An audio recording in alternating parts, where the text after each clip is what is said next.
પરિધિબેન નિમેશભાઈ પટેલ છે. આજે હું તમને સરસ મજાની વાર્તા કહીશ. આપ સૌ શાંતિથી સાંભળજો એ મારી આશા. મારી વાર્તાનું નામ છે ખડબડ ખડબડ ખોદતે. એક હતા તાબાભાઈ, તે બહુ જ ગરીબ. એકવાર તેમની પત્ની ગંગાએ કહ્યું, હવે તો તમે કાંઈ કામ ધંધો કરો. છોકરા કોઈ વાર તો ભૂખ્યા જ રહે છે, જોતા નથી ધાન્ય અને દાંતને વેર થઈ ગયો છે. તાબાભાઈ કહે, પણ કરું છું. ગંગા, તને કંઈક આવડતું હોય તો કહે ને. ગંગા ભણી હતી. તેણે કહ્યું, એક શ્લોક તમને મોઢે કરાવું છું. તમે તે શ્લોક રાજા પાસે જઈને ગાજો.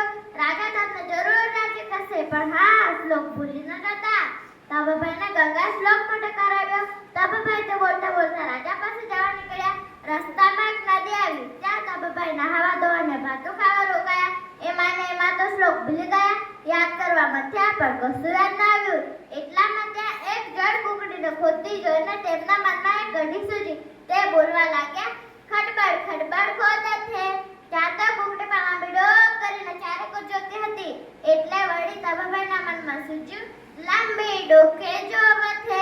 તાબાભાઈ બીજી વાર બોલ્યા એટલો કુકડી તો બીજી ચાને મને લપાઈને બેસી ગઈ.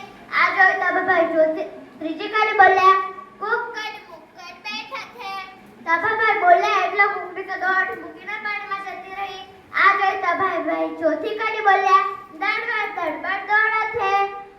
તાબાભાઈને તો બીજો શ્લોક હાથ લાગી ગયો. તથા જાણે કે આ શ્લોક પોતાને શીખ્યો હોય એ માનીને બોલતા બોલતા આગળ ચાલ્યા. ખડબડ ખડબડ ખોદતે, લાંબી ડોકે જોવતે, કુકડ મુકડ બેઠા છે, દડબડ દડબડ દોડતે. તાબાભાઈ તો રાજાના દરબારમાં ગયા અને રાજાનો શ્લોક સંભળાવ્યો.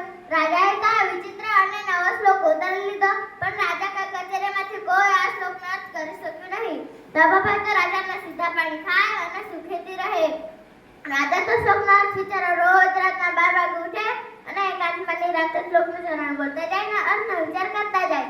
એક રાત્રે 4 ચોર રાજાના મહેલમાં ચોરી કરવા નીકળ્યા. તેઓ રાજાના મહેલ પાસે જઈને ખોદવા લાગ્યા. બરાબર રાતના 12 વાગ્યા હતા. રાજા આ વખતે પહેલી કડીનો વિચાર કરતા હતા. પહેલા ચોર ખોદતા હતા. તેમના કાને રાજાનો બોલ આવ્યો, ખડબડ ખડબડ ખોદતે. ચોરે મનમાં વિચાર કર્યો કે રાજા નક્કી જાગે છે અને બોલે છે. આની ખાતરી કરવા ક્ષણે ડોક કરીને ઓટોમાં જવા લાગ્યો.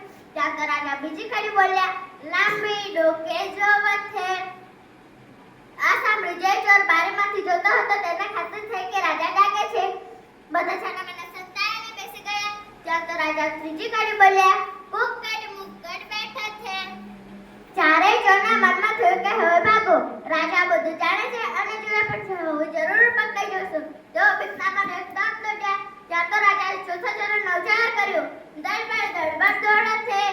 હવે ચોથા હતા રાજાના દરવાનો દ્વાડે ચીપડે કર્યા હતા. તેઓ રાજાના ચોકીદાર હતા.